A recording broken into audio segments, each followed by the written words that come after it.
Muy buenas tardes, esto es Sobre el Tapete, soy Carolina Cifuentes y hoy vamos a hablar del fenómeno El Niño. Vamos a hablar un poco si estamos preparados, tú en casa has conversado con tu familia, con tus hijos, con tu esposo, con tu esposa, con tu pareja, sabiendo qué hay que hacer y preparándonos para este fenómeno. Llámanos al 212-4024, escribe tus comentarios y opiniones a nuestras cuentas de Facebook y Twitter porque nos acompaña el doctor Juan Luis Arce. Él es médico especialista en emergencias y desastres y nos va a dar todos los puntos de vista sobre este tema que es muy importante, sobre todo a prepararnos a la prevención que es tan importante y tan escasa en nuestro pueblo. Así que por favor llámanos, haz todas las consultas que desees, algunas dudas que tengas, si ya te estás preparando para esto o no. Más adelante también vamos a hablar de cómo alimentarnos para evitar el sobrepeso. Ya nos hemos enterado de cifras no solo de adultos, sino de niños, obesidad infantil. Entonces, para evitar esto, vamos a darte tips, recomendaciones con una nutricionista sobre la alimentación adecuada y saludable. Estás invitado a marcarnos el 212-4024. Le damos la bienvenida al doctor Juan Luis Arce. ¿Cómo está, doctor? Gracias, Carolina. Nuevamente, muy buenas tardes. Trayéndote el saludo de la emergencia de la Clínica San Felipe. Siempre a todas las órdenes y todas las necesidades de nosotros. Cada semana nos enteramos que los líderes de opinión, autoridades, incluso muchas autoridades del gobierno dicen que se está haciendo algo, sobre todo en las zonas más vulnerables. En general, ¿cómo tenemos que prepararnos? ¿Qué es el fenómeno El Niño para quienes no lo recuerdan o no lo tienen muy claro? Perfecto. El fenómeno del Niño es un fenómeno climatológico por el cual se calientan las aguas del litoral. Ese calentamiento de las aguas del litoral genera dos tipos de efectos. Uno directo sobre la costa, habitualmente seca o árida, que es el término, generando en la costa un comportamiento de un clima lluvioso, con bastante calor, un clima tropical.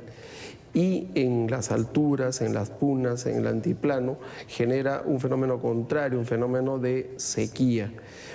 Entonces, estas lluvias, este fenómeno de calentamiento en la costa va a tener sus efectos sobre la población.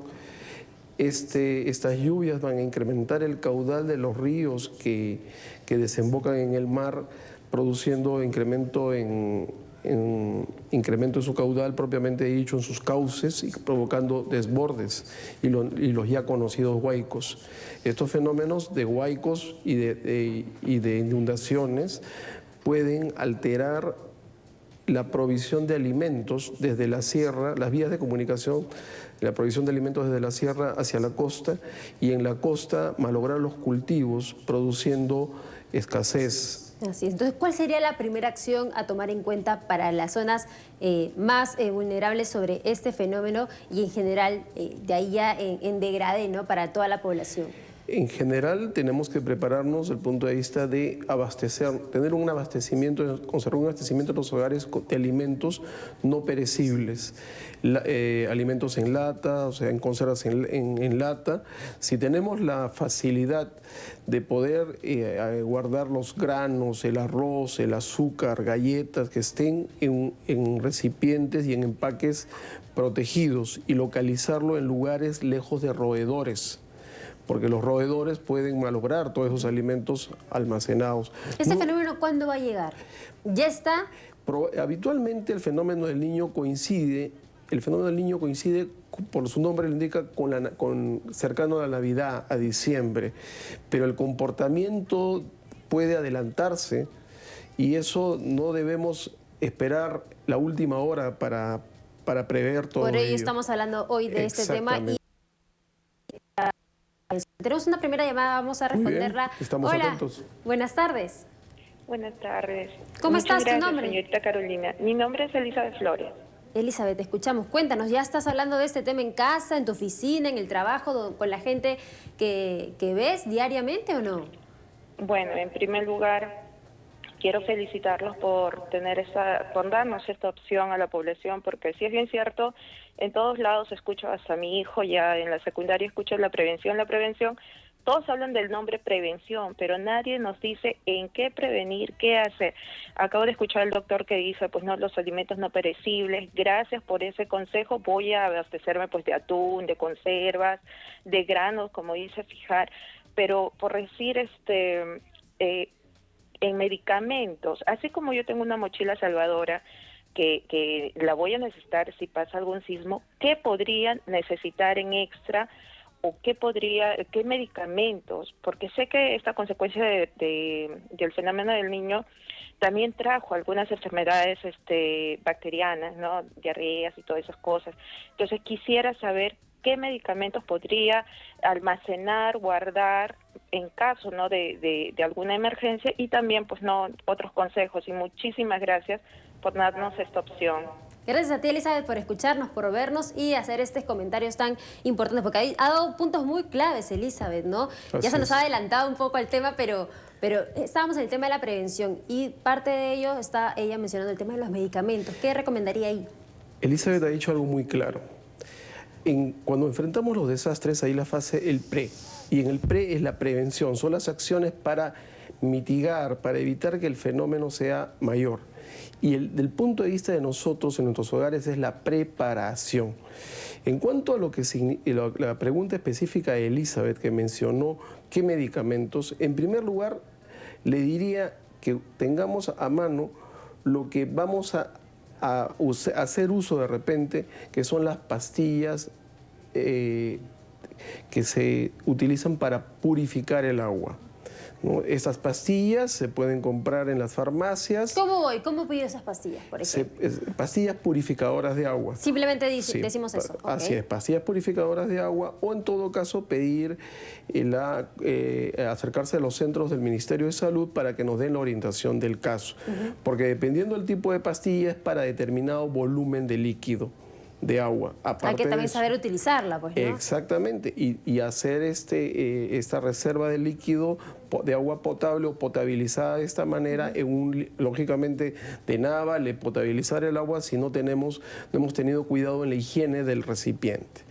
El otro punto es incrementar un poco el botiquín, tener a mano medicamentos para la fiebre, tener sales rehidratantes. ¿Y nos podrían dar esos nombres genéricos? Las sales rehidratantes, los sobres sales rehidratantes.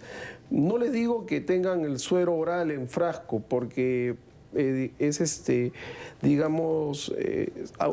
incrementa mucho volumen. Hay que ser prácticos también. Hay que ser prácticos. Tenemos el líquido y tenemos los sobres, que son de fácil almacenamiento, de fácil localización en nuestro botiquín.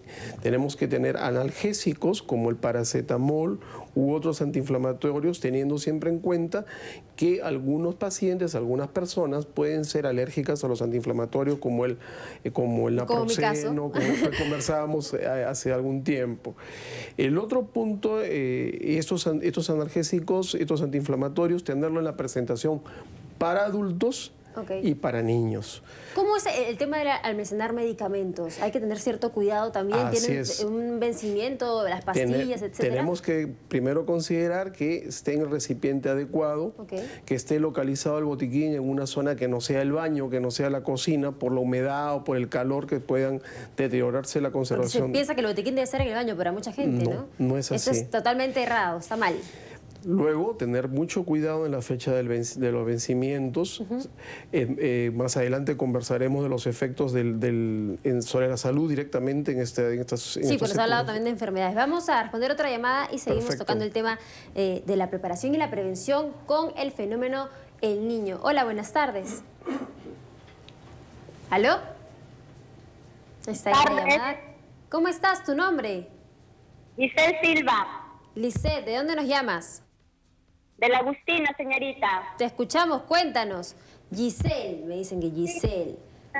Quiero preguntarle al doctor exactamente qué enfermedades son las que pueden venir con este fenómeno del niño, porque tengo una pequeña de 4 años que ella al mes y medio sufrió de rotavirus y de diarrea viral. Entonces, yo quisiera saber exactamente los nombres de las enfermedades, porque estoy viendo yo acá el programa y hablan, ¿no?, de que va a venir enfermedades con este fenómeno. Fundamental tu pregunta. Gracias, Giselle, por llamarnos desde el Agustino. Vamos de frente entonces a hablar de las enfermedades. ¿Cuáles vendrían? ¿Cuáles aparecerían? En primer lugar, producto del fenómeno que puede alterarse las redes de agua potable, de las lluvias y de la preparación de alimentos, la degeneración de los alimentos en este clima cuasi tropical o tropical, porque dicen que las temperaturas, por ejemplo, en Lima van a superar los 34 grados centígrados, los alimentos se van a malograr.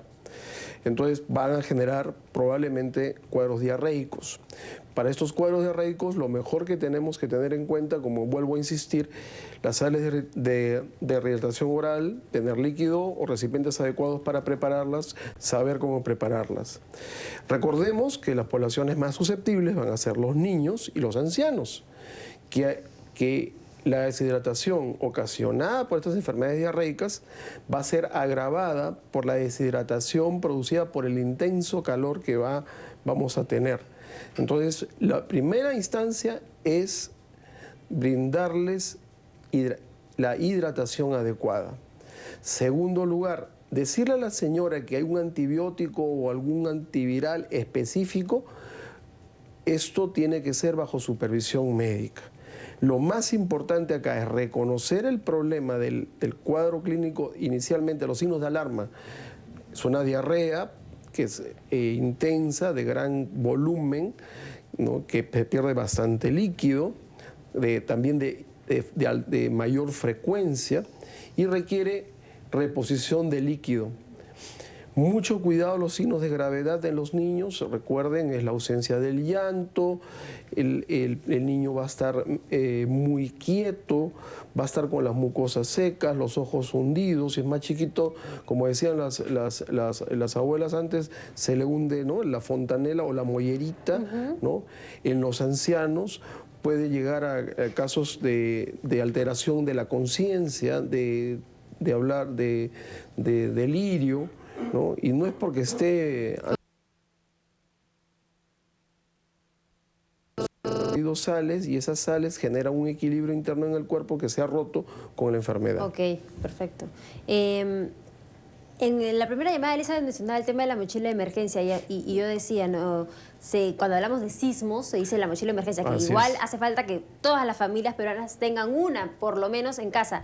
¿Cree que hace falta, por ejemplo, tener dos? Ahora, por lo del fenómeno El Niño, que es distinto, ¿hay que tener otro tipo de insumos o no es necesario? A la mochila de emergencia yo le agregaría algo, ¿no? O sea, tengamos en cuenta que no sabemos el volumen de las precipitaciones que puedan tener y dependiendo de los hogares, no todos los hogares tienen la protección o han sido construidos de la manera de estar protegidos para una lluvia muy intensa en sus techos, que se inunden. Tenemos que tener tener nosotros una suerte de plásticos o carpa o un lugar donde nosotros dentro de nuestro hogar sepamos dónde podemos refugiarnos o podemos tenerlo como un lugar de retén seguro para nuestras familias, donde poder refugiarnos en caso de que hubiera una inundación. Entonces cada familia debería tener una carpa, entonces, no solamente para entretenimiento, sino para un tema de emergencia fundamental. Carpa, sus bidones de líquido, su paquete de alimentos básicos. Recordemos que también estas lluvias intensas, como en alguna oportunidad ocurrió en la sierra, pueden ocasionar que derrumbes, obstrucción de cauces de las hidroeléctricas e interrupción de las líneas de energía e inclusive de las comunicaciones.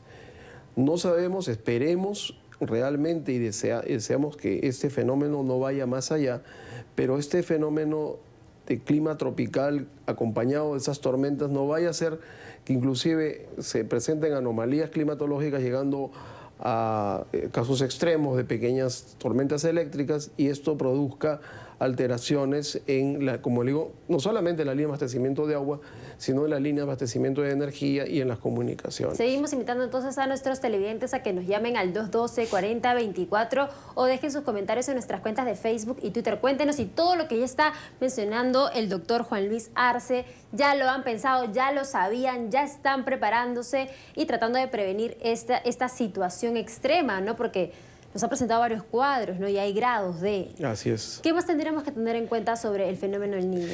Otras enfermedades que se pueden producir, recordemos que va a haber cambios de temperatura y estos cambios de temperatura van a ser extremos y estos cambios de temperatura pueden producir en los niños y en los ancianos lo que es la insolación o golpe de calor. Eso le quería mencionar porque quizás algunos dirán, qué loco, qué bonito, harto sol, voy a ir a la playa y todo es diversión, ¿no? Pero no toman en cuenta el tema de salud. No puedes ir a la playa quizá, pero el tema de, por ejemplo, la capa de ozono ya no existe, entonces hay que protegerse, sobre todo, como ha dicho, niños y ancianos, ¿no? Así es, el golpe de calor y la insolación puede producir efectos, puede producir la muerte. Entonces debemos, como vuelvo a repetir, buscar siempre lugares protegidos del sol, protegidos de la radiación ultravioleta. Y acá hay dos cosas, ¿no? La radiación ultravioleta, como toda radiación, tiene la propia radiación y el calor que produce. Recordemos que Lima es muy húmeda y el calor que vamos a tener es un calor tropical propiamente dicho, húmedo, que va a ser asfixiante. Okay. Ahora, nos ven a nivel nacional. Eso, Lima, claro, está acá mucha población, ¿no? Todo el Perú unido, pero en otras zonas del país, ¿qué también se tendría que tener en cuenta? Cambiaría porque en la sierra, o sea, son varios escenarios. Así es. En la selva alta, en la selva baja, va a cambiar todo el perfil de la periodicidad y la intensidad de lluvias, también produciendo desbordes o produciendo en algunas zonas sequías. En la zona altoandina va a producir sequías, va a producir probablemente más frío. Y ellos viven de sus cultivos, entonces, ¿cuál sería ahí la recomendación? Porque también se dice, ¿no? Si estás en un lugar sumamente vulnerable, múdate o trata de ir a un lugar por un tiempo, ¿no? Eso es muy complicado. Tenemos que tener en cuenta que estos fenómenos, esperemos que no llegue a ocurrir el desastre, pero la movilización de personas es todo un cambio. Porque hay casos que, por ejemplo, se les lleva carpas al altiplano. En el altiplano las carpas no van, se les lleva al bolsa de dormir, no van. Uno, por el tipo de refugios que se le está brindando, que no le va a solucionar el problema. Y otro, que la idiosincrasia, la cultura de esas personas no está acostumbrada para ello. Entonces, es la labor de las personas que hacen los fenómenos los procesos de prevención y de preparación para desastres, enseñarles a nuestros pobladores en todo el Perú a resolver sus temas, a prepararse para enfrentar ello, pero con sus recursos. Ahora, la idea de ahora no es alarmar y decir todo es un desastre, sino alertar de que pueden haber varios planos, varias consecuencias, ¿no? de situaciones. Entonces, por ejemplo, usted mencionaba el hecho de no exagerar con el tema de almacenar productos no perecibles. En el tema del agua, que es algo fundamental que también puede desencadenar otras enfermedades, ¿no? ¿Cómo hay que guardar el agua, por ejemplo? Vuelvo a insistir, los bidones tienen en primer lugar que no ser bidones cualquiera, que uno lo compra en la esquina y por aquí, por allá, no. Tienen que ser bidones que tengan la garantía que el plástico, el material que está hecho no es un material tóxico o no es un bidón reciclable. ¿Cómo nos damos cuenta de eso?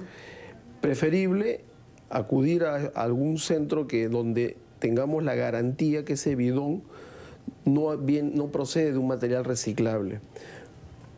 Ha ocurrido casos que los bidones que se usan para muchas cosas son reciclables y no sabemos qué ha almacenado allí antes. Por más que lo lavemos con detergente y con ello y con el otro, no sabemos. Segundo lugar, que sean recipientes y bidones transparentes. ¿Por qué? Porque en las curvaturas, en la rugosidad detectar que en la rugosidad de esos bidones no se vean como manchados, como hongos, o a veces se encuentran hasta insectos. Por eso tenemos que ser muy estrictos en qué vamos a comprar, cómo lo vamos a almacenar y cómo vamos a controlar la calidad de almacenaje de ese bidón. Tenemos ahora la llamada de Yesenia. Hola, ¿cómo estás, Yesenia? Buenas tardes, Carolina. Buenas tardes, cuéntanos. Quería hacerle una consulta a la especialista.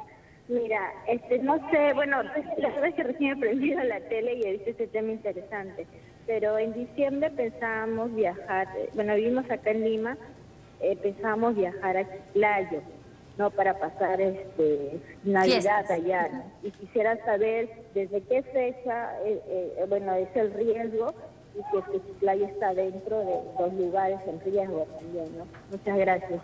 Ok, gracias, Yesenia. Bueno, lo hemos mencionado hace un momento, ¿no? Que en Así es. diciembre justamente el niño es por eso. Pero ¿qué le recomendaría, doctora, a Yesenia? ¿Que viaje o no viaje? ¿O cómo dejarla en la casa? ¿O cómo prepararse también para este viaje si lo va a decidir hacer? Muy bien. El norte grande, desde Chiclayo hasta Tumbes, es muy susceptible que tenga mayor cantidad de calor que la zona central y sur del litoral. Segundo lugar, es una zona que puede hallarse expuesta,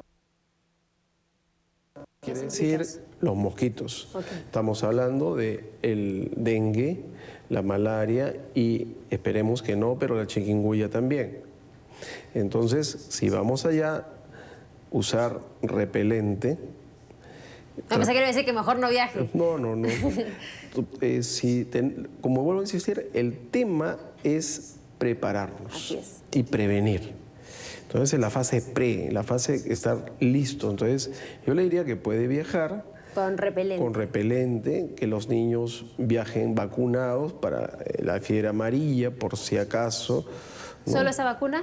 La fiebre amarilla nada más y los cuidados que usar repelente, donde van a estar, en el lugar que los va a acoger, que tengan cuidado con los reservorios cercanos de agua que puedan almacenar los mosquitos, los huevecillos de los mosquitos, y también el uso de los espirales para repeler los insectos y el aislamiento de las habitaciones, sobre todo a partir de las 6 de la tarde, para evitar el ingreso de estos vectores. Vuelvo al tema del agua, ¿no? Que es algo fundamental. Pongamos que gente dice, "Ay, voy a hervir mi agua para que esté, ¿no? Y luego la almaceno. ¿Eso está bien o necesariamente tiene que ser las pastillas que usted nos está recomendando? Puede hervir, si el agua que viene en la red es agua potable, entonces hervirla eliminaría cierto nivel de elementos, de agentes patógenos, de agentes que pueden producir enfermedad. Contaminar. Sí la puede, así es, Almacenar. sí la puede almacenar. Y esto puede durar 3 meses, 4 meses, si está bien tapado, por ejemplo, el bidón que usted nos está recomendando y no va a haber ningún problema. No, tiene que ser renovado por lo menos cada 72 horas o por lo menos máximo cada 5 días. Ah, ya después de 5 días como que el agua ya no tendría... El punto es que por el calor mismo y también el plástico se puede tener almacenado, pero preferible cada 5 días renovarlo como máximo. El tema de las enfermedades, ¿qué más nos podría detallar, doctor? Para que la gente, sobre todo los padres de familia que se preocupan tanto por los niños, ¿no? 3 grupos de enfermedades, fundamentalmente las enfermedades digestivas, las enfermedades propias del cambio de temperatura, y las enfermedades por vectores, que acabamos de mencionarlo, las enfermedades por los insectos, bien, y el otro punto, digamos, o sea, tenemos esos 3 grupos de enfermedades. Las diarreicas, y las diarreicas hay que tener, la mejor prevención es comer sano y lavarnos las manos antes de comer. Con el tema de los vegetales, que son lo mejor, las verduras, no poder consumirlas, pero recuerdo que en un momento se hablaba, por ejemplo, si tú ibas a comer en la calle, al menú, al restaurante, el tema de la lechuga, por ejemplo, si no era bien manipulada, también te podría dar ciertas enfermedades. Así ¿Cómo es. manipular estos alimentos que son saludables, pero si uno los utiliza de una mala manera no va a ser así? El tema de la higiene de los alimentos es muy variable dependiendo de la persona y del centro que los prepara. Yo casa? En casa hay muchas maniobras hay muchos procedimientos para poder desinfectar las verduras. Vienen en los centros comerciales, vienen ya preparados unas soluciones que se diluyen con determinada cantidad de agua para enjuagar y lavar las verduras. Ok. Eso ya viene como una solución estándar. El otro punto, yo no recomendaría, eso sí, que se consuma verduras fuera. Y el otro punto, también mucho cuidado con la mayonesa. La mayonesa en nuestro medio es muy rica, es un acompañamiento muy interesante de todas nuestras comidas, pero la mayonesa que no viene envasada, esa mayonesa es muy susceptible a degenerarse. Y la mayonesa, al contener huevo, hemos encontrado muchas veces que es un vehículo para la propagación de la tan temida tifoidea. Así es. Es mejor no utilizarla, no consumirla. Para terminar, doctor, el tema de la piel. Usted me ha dicho en el caso de nuestra última televidente que piensa ir para diciembre a Chiclayo, el tema del repelente. Pero ¿qué otros productos o qué otras cosas tendremos que tener en cuenta para el cuidado de la piel, por ejemplo? Perfecto. En primer lugar, no exponernos exageradamente a la radiación solar. Usar gorros, usar bloqueador, ¿no? Un bloqueador de 1 grado apropiado para la determinado tipo de piel. ¿Cuál sería el factor que usted recomendaría? Factor 50, un factor 50, ¿no? Y no solamente acá en Lima, sino sobre todo en el altiplano, donde la radiación UV puede superar los 12 grados. Más alto. Así es. El otro punto también es estos temas de la falta de agua, la contaminación propiamente dicha, hace que las enfermedades infecciosas de la piel se proliferen, como las infecciones del impétigo en los niños. O sea, el mosquito les pica, se rascan, hace heridita y se forma la costra, y esa costra y esas heriditas comienzan a proliferar por todo el cuerpo. En los niñitos hay que tenerle como manera de prevención, las uñas cortaditas. Cuando tengamos las lesiones, lavarlas con agua de manzanilla tibia, con algo, no una crema propiamente dicha, sino asearle con agüita al tiempo, agüita fría, para que se alivie el prurito. Y un antihistamínico de acuerdo a lo que considere su pediatra. Otro punto importante es el foco de las piscinas.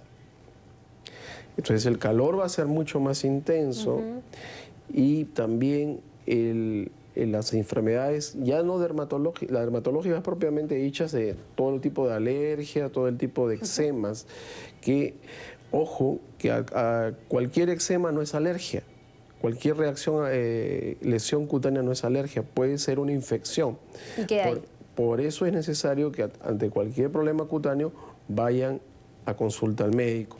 El otro punto es los ojos, las conjuntivitis.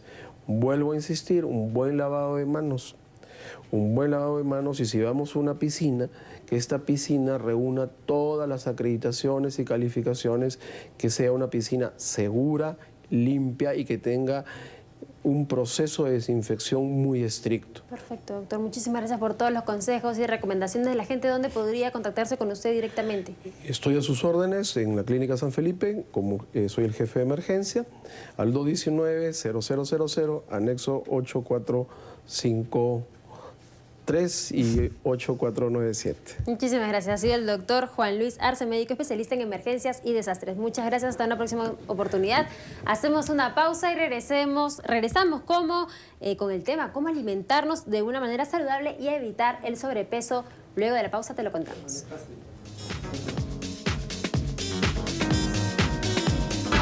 Frente al sobrepeso, frente a la obesidad, no existen dietas mágicas. Lo único que funciona es sumar una alimentación equilibrada y baja en calorías a la práctica regular.